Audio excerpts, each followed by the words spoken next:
नमस्कार दोस्तों, मैं हूं सुमित और आपके सामने एक बार फिर से आ गया हूं अपने नए वीडियो के साथ। और इस वीडियो में आपसे डिस्कस करने वाला हूं वेडिंग फोटोग्राफी के कैरियर को लेके कि आप यदि वेडिंग फोटोग्राफी में जो लोग भी अपना कैरियर बनाना चाहते हैं या इसको अपना प्रोफेशन बनाना चाहते हैं तो उनको कौन कौन सी चीज़ें हैं जो सबसे पहले इसमें आने से पहले ध्यान देनी चाहिए और हम कर पाएंगे भी कि नहीं कर पाएंगे इस वर्क को। और जो भी बिगिनर्स हैं, जैसे जब भी मैं भी बिगिनर था तो काफ़ी सारी ऐसी जो प्रॉब्लम्स हैं जो हमें फेस करनी पड़ती हैं as a wedding photographer, as a photographer.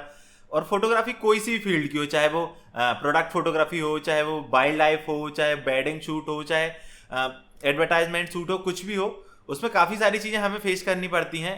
वो कौन कौन सी चीज़ें मैं इस वीडियो में उसके बारे में डिस्कस करूँगा और फिर आप डिसाइड कीजिए कि ये फील्ड आपके लिए सुटेबल है कि नहीं है, आपको इसमें आना चाहिए कि नहीं आना चाहिए। वीडियो शुरू करने से पहले यदि आपने अभी तक मेरे चैनल को सब्सक्राइब नहीं किया है तो प्लीज़ सब्सक्राइब कर दीजिए, साथ ही बेल आइकन को भी दबा दीजिए ताकि आने वाले वीडियोस के नोटिफिकेशन आपको मिलते रहें।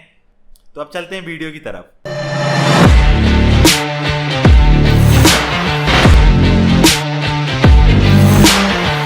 सबसे पहले हम जानते हैं कि फोटोग्राफी एक्चुअली में है क्या। फोटोग्राफी क्या सिर्फ एक वर्ड है या सिर्फ एक प्रोफेशन है? तो नहीं, ये बिल्कुल भी नहीं है। फोटोग्राफी एक इमेजिनेशन है, एक क्रिएटिविटी है। जो कोई भी कैमरामैन होता है ना, कोई भी फोटो लेता है तो उसके पीछे उसकी बहुत सारी क्रिएटिविटी और इमेजिनेशन छुपा हुआ होता है। वो उस क्रिएटिविटी इमेजिनेशन को ही अपने कैमरे में कैप्चर करता है। वो पूरा पहले डिसाइड करता है कि मेरे को कैसी फोटो लेना है, कैसा मेरा कंपोजिशन होना चाहिए, कैसे मेरे को, उसका एक थॉट होता है उस फोटो के लेने के लिए। और जिसके अंदर ये सब चीजें होती ना, वही एक अच्छा फोटोग्राफर बन पाता है। एग्जाम्पल के लिए हम बात करें, जैसे एक वाइल्ड लाइफ फोटोग्राफर है, वो कितने दिन तक जंगलों में भटकता है। यदि एक फोटो उसको लेना है ना तो उसको बहुत वेट करना पड़ता है। कोई एक बर्ड की फोटो लेने के लिए काफी दिन तक उसको जंगल में रहना पड़ता है। तो जब वो कहीं जाके एक अच्छी फोटो ले पाता है, सबसे पहले मैं ये चीज बता दूं, जिसका इंटरेस्ट नहीं है फोटोग्राफी में, सिर्फ पैसों के लिए वो इस फील्ड में आना चाह रहा है, तो जो सिर्फ पैसों के लिए फोटोग्राफी को अपना प्रोफेशन बनाना चाहते हैं उनके लिए प्रोफेशन है ही नहीं एक्चुअली में। यदि आपका इंटरेस्ट नहीं है, आपका पैशन नहीं है फोटोग्राफी, तो आप जो भी इन्वेस्टमेंट करेंगे आपका वेस्ट हो जाएगा। क्योंकि मैंने देखा है जो भी पैसे पे फोकस करते हैं ना, वो बहुत जल्दी इस प्रोफेशन से गिव अप कर देते, क्योंकि कहीं ना कहीं आपको ऐसे चैलेंजेस फेस करना पड़ता है कि जो कि हो सकता है कि आपके नेचर पे वो सुटेबल ना हो, आप उसको काम को सही तरीके से कर ना पाए। धीरे धीरे आपको ये काम बुरा लगने लगता है और आप गिव अप कर देते हो। जो दूसरी चीज आती है वो है इन्वेस्टमेंट की। फोटोग्राफी में इन्वेस्टमेंट कितना लगता है, इस फील्ड में आने के लिए आपको कितना इन्वेस्ट करना पड़ेगा। तो काफी सारे लोग ये सोचते हैं और उनका ये बहुत गलत धारणा है कि फोटोग्राफी एक वन टाइम इन्वेस्टमेंट का बिजनेस है। क्योंकि मैं बता दूं कि जब भी हम कभी ये काम में आते हैं ना तो धीरे धीरे करके हमें बहुत सारी चीज़ों की ज़रूरत पड़ती है। और इस फील्ड में कोई भी चीज़ सस्ती नहीं आती है या उनका लो कॉस्ट नहीं होता है। आपको कोई भी चीज़ खरीदने के लिए काफ़ी सारे पैसे लगते हैं। तो इस फील्ड में आने के लिए इन्वेस्टमेंट एक बहुत बड़ा फैक्टर होता है कि आपको टाइम टाइम पे आपके गियर भी अपडेट करना पड़ता है। यदि आपको फोटो एडिटिंग करना, वीडियो एडिटिंग करना, सबके सॉफ्टवेयर तक खरीदना पड़ता है। आपको कंप्यूटर भी हाई एंड रखना पड़ेगा क्योंकि छोटे मोटे कंप्यूटर में इसका सब काम नहीं चलता। अब जो तीसरी चीज़ है उसके बारे में हम डिस्कस करते हैं, वो है कि क्या क्या चैलेंजेस आपको फेस करना पड़ेगा। मान लीजिए आपका पैशन भी है फोटोग्राफी और आपका इन्वेस्टमेंट भी है, कोई दिक्कत नहीं आपको इन्वेस्टमेंट से भी रिलेटेड।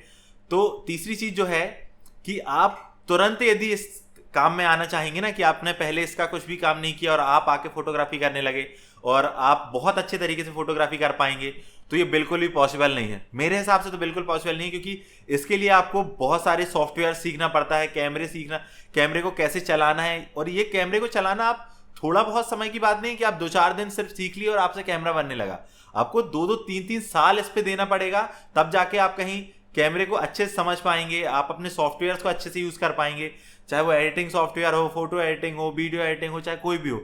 आप जब भी इस फील्ड में आएंगे तो आपको काफी सारा समय देना पड़ेगा, काफी आपको पेशेंस रखना पड़ेगा, जब कहीं जाके आप सारी चीजें समझ पाओगे, सीख पाओगे।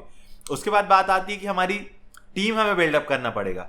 आप सिर्फ अकेले ये सोचे कि आप सिर्फ अकेले ये काम कर सकते हो, तो ये भी पॉसिबल नहीं है। आपको बहुत सारे लोगों की जरूरत पड़ेगी, आपको एक मार्केट वैल्यू बनानी पड़ेगी, क्योंकि तुरंत में आपके पास काम आने नहीं लगेगा। आप सोचो कि आपने स्टार्ट किया और आपके पास काम आने लगे, क्योंकि आपके पास दिखाने के लिए भी तो होना चाहिए कि आपका काम कैसा है। उसके लिए भी आपको वो टाइम, एक मार्केट वैल्यू बनाने के लिए भी थोड़ा समय चाहिए होगा। जब भी हम फोटोग्राफी के प्रोफेशन में एंटर होते हैं और जब हम फील्ड पे वर्क करने जाते हैं, तो यहाँ पे हमारा अगला चैलेंज आता है कि हमें कैसे लोगों को डील करना है, कैसे वहाँ की सिचुएशंस को डील करना, क्योंकि कभी कभी ऐसा होता है कि हमें ऐसी अपोजिट सिचुएशन में ही काम करना पड़ता है जहाँ पे लोगों का भी कोऑपरेशन हमें साथ में मिलता नहीं है, और उसके बाद हमें वर्क भी अपना अच्छे से करना है। साथ में हमें कभी कभी ऐसा होता है कि खासकर वेडिंग फोटोग्राफी में तो रात में भी जागना, आपको ट्रैवल भी करना, और फोटोग्राफी तो कोई सी भी हो, ट्रैवल आपको करना ही पड़ता है। और जब आप फील्ड पे जाके वर्क कर भी लेते हो उसके बाद भी आपको पोस्ट प्रोसेसिंग में बहुत सारा काम करना होता है, लाइक डिजाइनिंग, एडिटिंग, ये सारी चीजें करके टाइम पे कंप्लीट करके भी देना है। और उसके बाद ये भी ध्यान रखना है कि कहीं कुछ गलती ना हो, जो हमारी मार्केट वैल्यू है उस पर कहीं इफेक्ट आए। तो ये वीडियो उन्हीं के लिए था जो कि इस फील्ड में आने का सोच रहे हैं। तो काफ़ी सारे डाउट्स जो हैं वो क्लियर हो गए होंगे लोगों को कि कैसे इस पे काम करना है, कौन कौन से वो चैलेंजेस हमें फेस करने पड़ते हैं।